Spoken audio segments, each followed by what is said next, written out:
So chapter 3 is all about water and how this allows for life. And the very first section talks about the basic properties of water.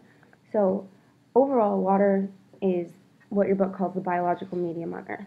This means that all of life takes place within, around, because of water. Medium is where life happens. All biological reactions, all biological interactions, all biological equations, everything happens regarding water.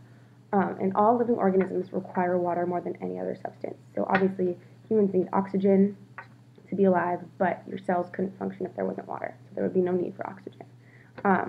And most cells are surrounded by water, and cells themselves are about 70 to 95% water. So that's huge. Water is life, basically. And the abundance of water is the main reason that Earth is habitable. So you know that there's a picture right on page 46 in your textbook. The Earth is made up of primarily water. And the reason, or the presence of water is why we can live on Earth.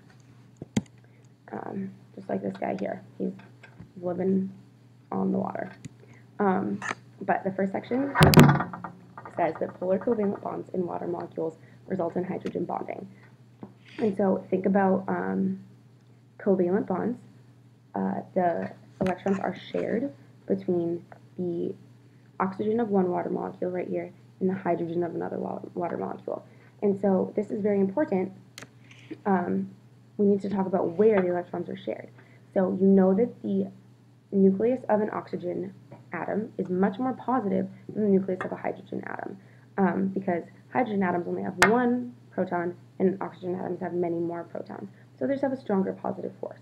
And so there's a lot of electrons floating around the whole water molecule, and the electrons are drawn towards the oxygen molecule because electrons are negative and the oxygen nucleus is positive.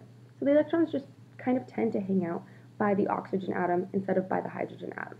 So the side of the water molecule where the oxygen is just gets a little bit more negative than the side of the water molecule where the hydrogen atoms are. We call this partial charges, partially negative, partially positive.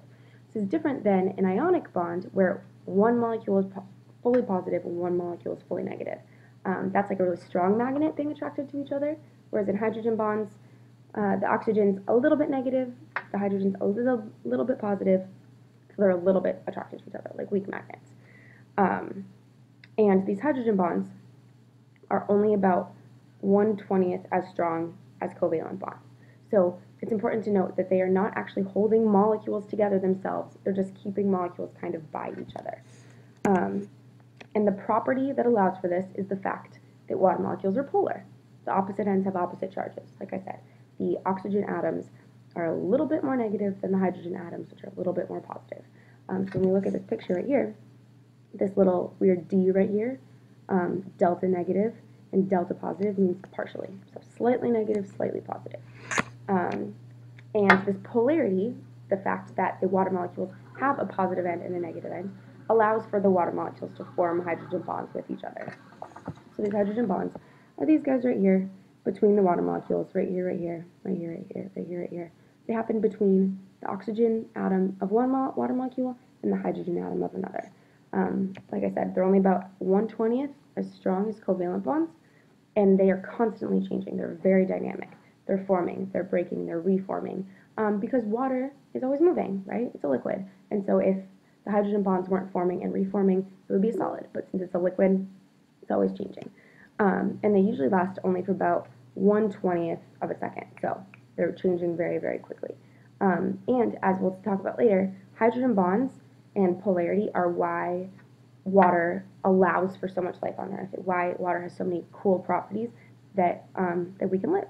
And so that's what you need to know about the polarity of water molecules.